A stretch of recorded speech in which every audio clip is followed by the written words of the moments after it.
अब आपको सीधा लिए चलते हैं राजधानी रांची, जहां कांग्रेस कार्यालय में प्रदेश अध्यक्ष केशव महतो कमलेश प्रेस कॉन्फ्रेंस कर रहे हैं। सम्मानित साथीगण, आज के प्रेस वार्ता का मुख्य विषय एसआईआर से संबंधित है।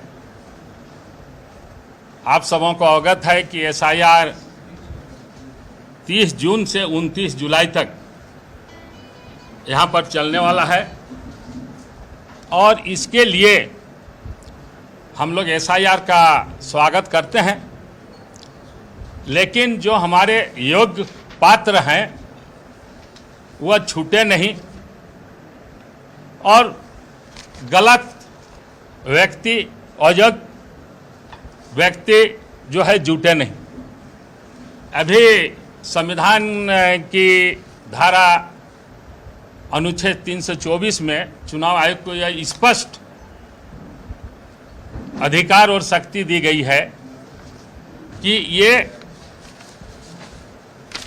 मतदाता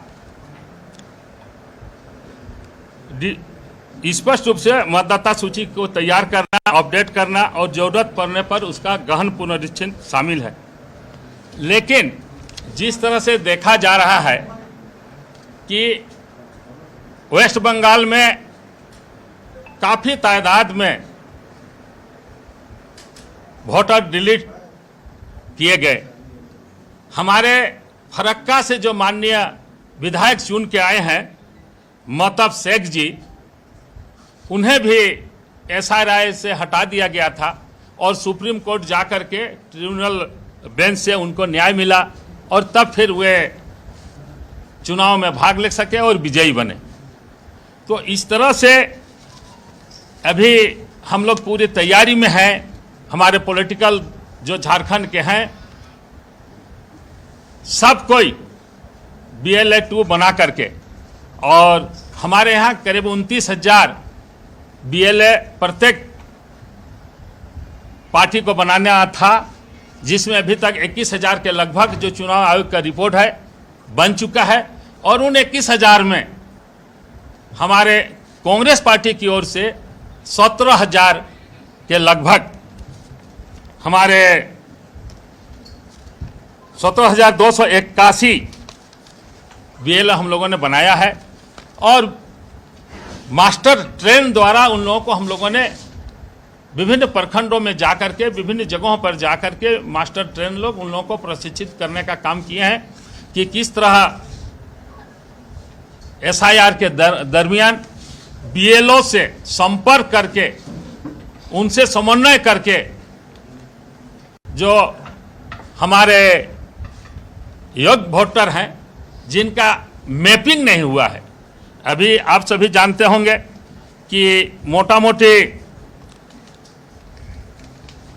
2,64,89,777 का यहाँ पर होना है, जिसमें 1,94,00,000 का मैपिंग हुआ है। करीब 70 लाख आसपास का मैपिंग नहीं हो पाया है, जिसका नाम किसी तरह छूटे नहीं। इसके लिए कांग्रेस पार्टी पूरी तरह से हमारे BLA और हमारे तमाम जो BLA 1 में जिला अध्यक्ष हैं, BLA 2 में हमारे हर एक बूथ से जिनको बनाया गया है वो लोग काफ़ी सजग हैं और तत्परता के साथ काम कर रहे हैं। विगत 2 चरण में करीब 6 करोड़ मतदाता डिलीट हो चुके हैं और जिस तरह से अंदेशा है कि फिर 4 करोड़ डिलीट न हो जाए, इसके लिए हम लोग पूरी तरह सतर्क हैं। और चुनाव आयोग अभी तक पूर्व में जितने भी एसआईआर के द्वारा काम हुआ है वह वोट चोरी का काम नहीं होता था। चुनाव आयोग जो व्यक्ति को जोड़ने का काम करता था, मृत व्यक्ति को हटाने का काम करता था। लेकिन इस बार पहली बार मतदाताओं की चोरी हो रही है और मतदाता यह चुनाव आयोग करा रहा है, उनको डिलीट करके और उनके हक और अधिकार जो संवैधानिक अधिकार है उससे वह वंचित कर रहा है। मैं बधाई देना चाहता हूं सुप्रीम कोर्ट को। बराबर न्याय में उन्होंने जो हमारे विधायक हैं महतब शेख जी, उनको न्याय दिलाने का काम किया।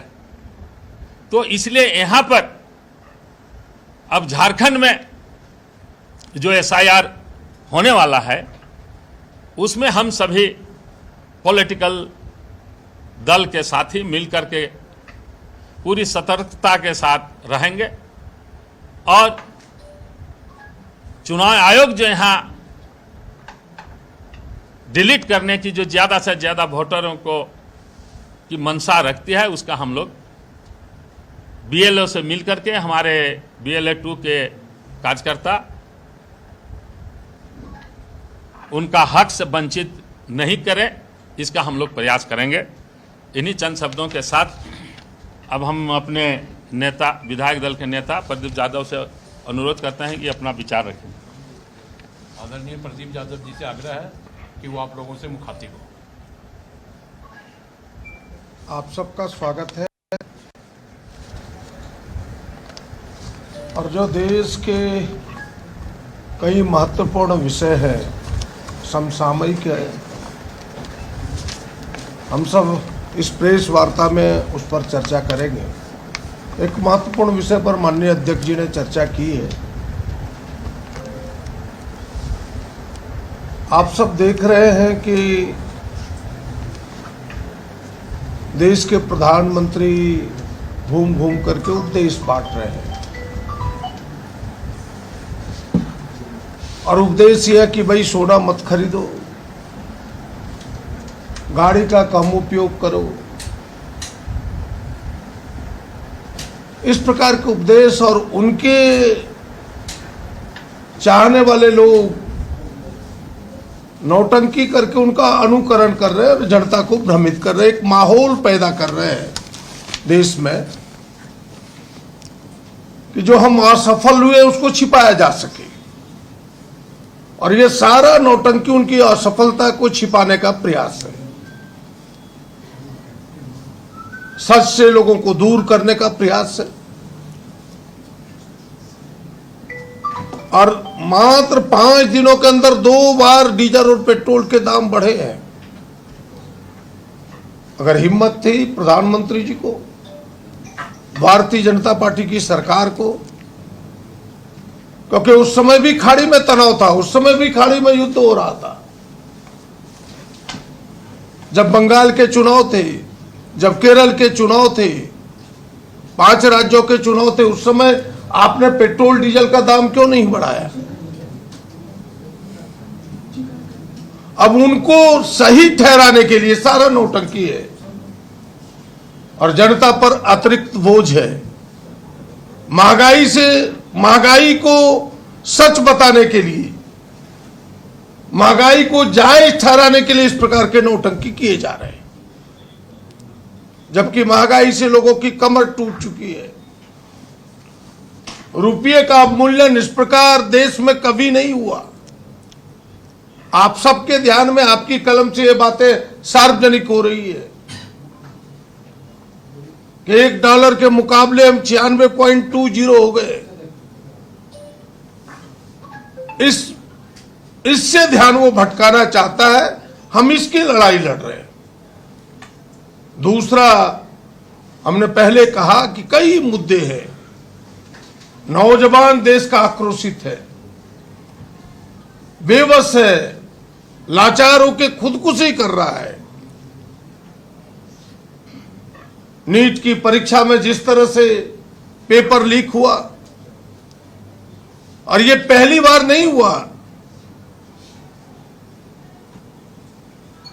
2024 में भी पेपर लीक हुआ था। उस समय भी जांच बिठा, संसदीय समिति ने रिपोर्ट सौंपी सरकार को, सरकार ने उसे हंसते हुए कूड़ेदान में फेंक दिया, दरकिनार कर दिया, उनके सुझावों को माना नहीं। और आज ऐसे ऐसे लोगों को प्रमुख स्थानों पर बिठाया जा रहा है, जो एग्जामिनेशन कंट्रोल करता है, जो यूनिवर्सिटी को कंट्रोल करता है, वीसी, प्रोवीसी, योग्यता के आधार पर नहीं, जो आरएसएस के विचारों को मानता हो, जो भारतीय जनता पार्टी का झंडा धोता हो, उनकी योग्यता क्या है उनसे उनको मतलब नहीं है। और ऐसे लोगों की संलिप्तता सामने आ जा रही है। 2-2 बार घटना हो गई। आज जो संस्था एनटीए, उस संस्था पर प्रश्न चिन्ह हो गया है और शिक्षा मंत्री को की बर्खास्तगी होनी चाहिए, उनकी पीठ थपथपाई जा रही है। जिन लोगों ने जान दी, आप सबको पता है, ऐसे लोगों का जान देना बेबस होकर के नौजवानों का, नवयुवतियों का, देश का शर्म से माथा झुक जाता है। हम सब उसकी भी लड़ाई, हमारा यूथ कांग्रेस उसकी भी लड़ाई लड़ रही है, हमारी पार्टी उसकी भी लड़ाई लड़ रही है। और तीसरा महत्वपूर्ण विषय, अभी जनगणना प्रारंभ है, एक एसआईआर भी सामने है, दूसरा जनगणना का काम प्रारंभ है। हमारी पार्टी के पहले से डिमांड रही है कि अब जब जनगणना जाति आधारित हो। आज 33 बिंदुओं पर सूचनाएं अर्जित की जा रही हैं, ली जा रही हैं। जब यह विषय उठा लोकसभा में, गृह मंत्री ने कहा कि अभी मकानों की केवल गणना हो रही है, मकानों की कोई जाति नहीं होती। मैं गृह मंत्री को पूछना